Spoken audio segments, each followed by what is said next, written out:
What's good guys, we're going to start with AO Launcher, which has literally only appeared on the Play Store a couple of months ago. And it's a very odd launcher. There are no horizontal pages to scroll across, there's no traditional app drawer, this is just one vertical feed, containing quick settings, lots of system information, applications present in words inside bubbles, and lots more. You can choose the order that different sections appear in, there's a dedicated search bar, and the fact that everything here is in one feed means that some aspects of your smartphone, such as specific settings menus, are much quicker to reach this way. Next up is the Live Launcher, which you may not have heard of, but this is either the best or one of the best launchers when it comes to 3D animation.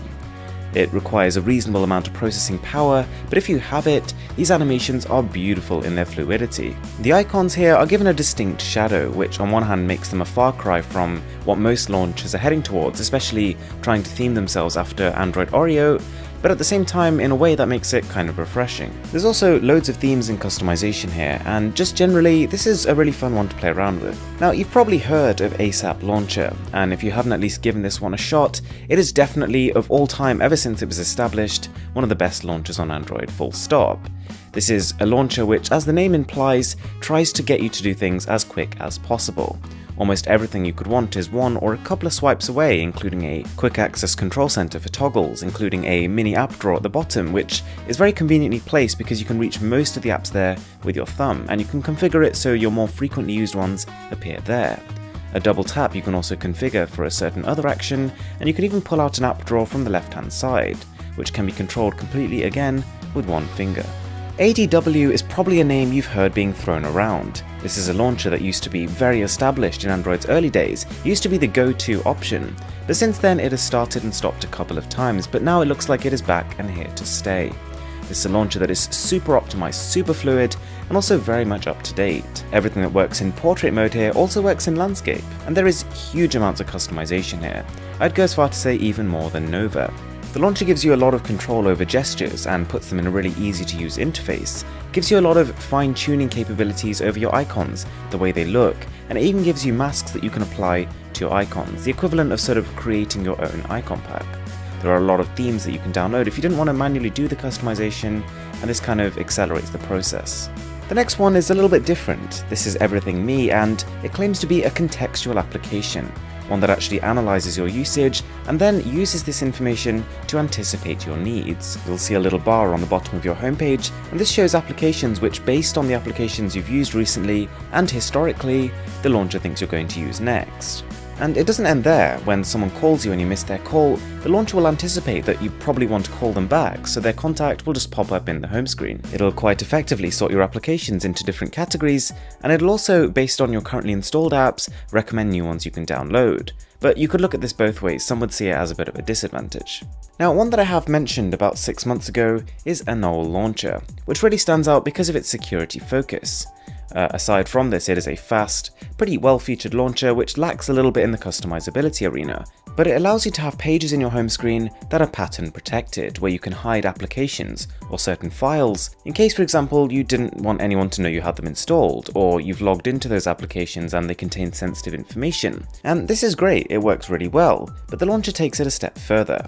From this locked home screen menu, you can create a guest mode, where say you're handing the phone to somebody but you only want them to be able to use a specific set of applications, you can select them, give the phone over to them, and they won't be able to access the rest of your content without correctly typing in the pattern. We've then got Lucid Launcher, which is slightly less feature-rich, but at the same time constantly reminds me of ASAP Launcher. You have an app drawer on the left-hand side, a home screen in the middle, and swiping right from there, you have an integrated browser on your homepage. And you might be thinking, well, it kind of sucks that I've only got one homepage to place icons and widgets, but actually, they are arranged vertically, which is a pretty rare sight, but it works just as well as horizontal. There's also a search bar just for applications here, and also a quick access menu to access your favorite apps a little bit more easily.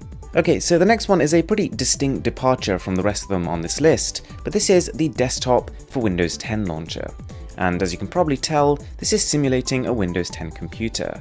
It is made for people who are very comfortable with that operating system and want to try and replicate it on their smartphone. Now, providing you do have a phone with a large enough display, I'd say at least 5.2 to 5.5 inches, it's pretty feature rich. You've got all the customization, you've got different desktops, you've got recent applications which you can flick between. It also gives you a lot of device information which is just one click away, and they've reskinned a lot of quick toggles such as your flashlight so that they appear as they would on a Windows PC. This is not the only launcher that simulates a desktop, but it is one of the better ones. The ninth app is Kiss Launcher, which is actually short for Keep It Simple, Stupid. A very strange name for a launcher, but it kind of does do what it says on the tin. Simplicity is the word to use here. There is one single keyboard which allows you to search through everything from your contacts to your applications to your various different conversations, even on WhatsApp, and most of the time, even after having typed just 2 letters, you've got the result you were looking for right at the top. But if you didn't want to use the search bar, you can tap the little button in the corner and it turns it into an app drawer. But it's not the most efficient app drawer, it's just a single vertical list. But of course, then we have Nova, the beast, the king, the universally regarded best launcher on Android. For a lot of reasons, it is compatible with just about every single icon pack, every type of widget, and also has a good level of customization. And the other main factor is its efficiency. It doesn't drain too much battery life, and because it's so well optimized, it performs well even on lower end phones. So guys, if you haven't already seen my video on the best secret Android launchers, or launchers that are pretty difficult just to stumble across, definitely go check that out. I'll leave it as a card above. As always, thank you guys so much for watching. My name is Aaron, this is Mr. Who's the Boss, and I'm signing out.